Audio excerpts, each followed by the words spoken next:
I'm not gonna lie to y'all, bro. My favorite Easter egg on Five Nights at Freddy's has always been that fan. When I look at him into his eyes, like I feel something within me. But anyways, guys, we're gonna be discussing today the Five Nights at Freddy's Easter eggs that actually turned out to be lore plot points.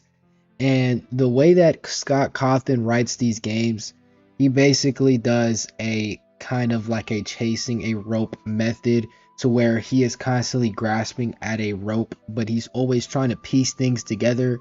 And I believe that in his future games, he just used those Easter eggs to then create lore points, because people got way too invested into the lore of this game. Pat.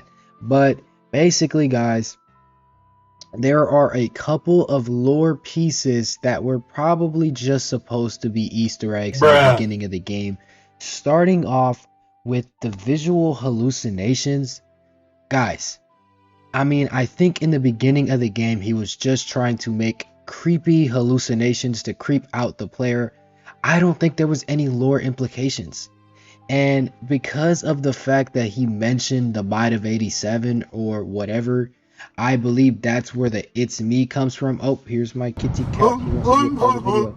But at the end of the day, guys, I don't think he genuinely meant anything by it. I think he was really just trying to make a creepy game. And we know why he wanted to make a creepy game, because of the bad reviews on his regular games. But yeah, I really don't believe that, you know, the Bonnie with no pupils and that creepy ass Freddy Flash and all that other shit, I really don't think it meant anything. Alright, and the second Easter egg is East Hall graffiti and screaming children's drawings. And there is a 1 out of 100 chance when the monitor is brought up that the posters in East Hall may change to depict crudely drawn faces of screaming and crying children in the similar style to that of Edward Munch. I'm not going to try to say that, but similarly, there is an identical chance that the posters will be removed with scribbled graffiti reading "it's me," and that goes more with the first one. But these cannot occur if Freddy or Chica are in the camera feed, which does not matter. It does not matter. Guys, honestly, I don't think there was any lore implications when it comes to the crying children, other than the fact that these animatronics are possessed. Yes, and we know that. But then people tried to spin this in a whole lot of new directions. And now, of course, we have the crying child, which is Cece, as well as Charlie, which is depicted as a crying child as well, which it just becomes a whole confounded mess. Honestly, guys, what would you have rathered? It just be possessed animatronics or this convoluted ass plotline? Personally, I prefer the original plotline of FNAF, because what the fuck are we even doing nowadays? I watch an animatronic, or I watch a theory, and I'm more confused than I was before watching it. And isn't that like the opposite? And then we have GT, which game theory has gotten so much worse. Like, it's gotten so much worse, because I swear to God, I watch game theory, right? And it is it's I can't even say the word, regurgitation of the same shit. They just literally explain the plot line of whatever happened in the video game, or whatever. Like, if it's a fucking mimic theory or whatever the fuck, they've made like 40 zillion of them hoes. I'm not gonna lie to y'all, I feel like they make the same theory over and over again. Then they overly explain the game and the plot of the game, but they never even deep dive. Like I need to see some theory crafting. I need to see some reaches. I want to watch game theory to be mind blown, and I haven't been mind blown in game theory since Pat was there. I'm telling you, like, I'm trying to see motherfuckers go crazy over that shit. Like, Pat literally was inspecting the PNGs of Freddy Fazbear and seeing handprints on there. Isn't that insane? He's insane, but that's the reason why I was watching. Bro, I went on a whole nother tangent. One of the biggest Easter eggs in FNAF that became an actual plot point, is probably the biggest plot point of the series, is the East Hall Corner backstory newspaper, which it's a 1 in 25 chance when the monitor is brought up that the rules for safety poster will change to one of 4 newspaper clippings telling the backstory of the missing children incident. And of course, I'm not going to go too deep into the missing children incident. Just know that our antagonist, basically the CEO of the company, William Afton, went and murked 5 kids, and now these 5 kids are coming to torment us for whatever reason.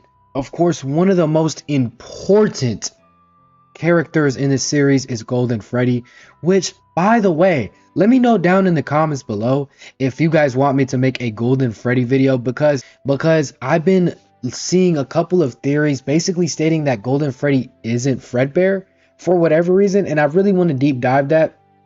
So I'm thinking, yeah, I'm gonna make a video of that. But one of the most important characters in the game, Golden Freddy, has a 1 in 10,000 chance after the game over screen ends that Golden Freddy will jump scare you instead of loading you into the title screen. And obviously, I think that this whole Golden Freddy character was kind of like, how do I put this? I think that he just wanted to make something creepy. Like I said, I don't think there was any lore implications. I mean, when you think about it now, right?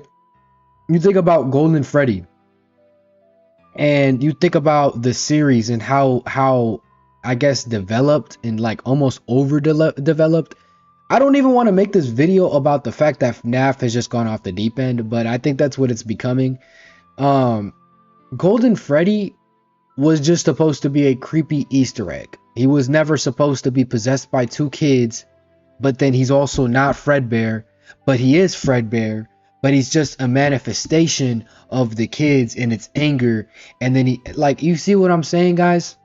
It became a lore plot point. It was just supposed to be an Easter egg.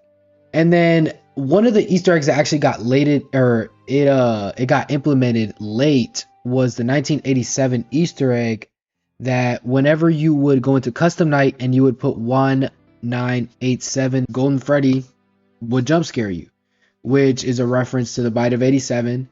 And honestly, I think this all but confirmed that Golden Freddy was the biter. And I think that at the end of the day, if I don't think Scott Cawthon obviously knew that this series was going to blow up as much as it did, but at the end of the day, I think at that point that wraps the whole story.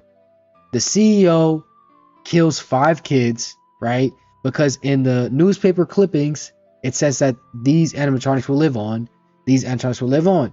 I think it's more or less, and that was quoted from the CEO. So you know that the CEO knows something, because he's basically saying like these animatronics will live on, yes, after the closing, but he also means literally they will live on. So he knows that these animatronics are possessed, right? So basically, we have one animatronic that's kind of weird, kind of fucked up, right? And you could say that that's the suit that he used, right? But at the same time, if you put bite of 87, honestly, I don't know. I could get into a rabbit hole with that, so I'm not even going to try it. And that is all, guys. That is all of the Easter eggs that became lore plot points for whatever reason. Honestly, guys, I think that this whole series needs somebody like me, because I'm the chillest guy on this FNAF fandom. I just want to see some good games. I want to see some scares. And I think these guys are thinking too much into this shit. And I think that Scott Cawthon doesn't even know his own game, so why try to figure it out for him? I'm not. But make sure you guys hit like and subscribe if you guys want more videos. I really appreciate all the love and support that I've been getting on all these videos.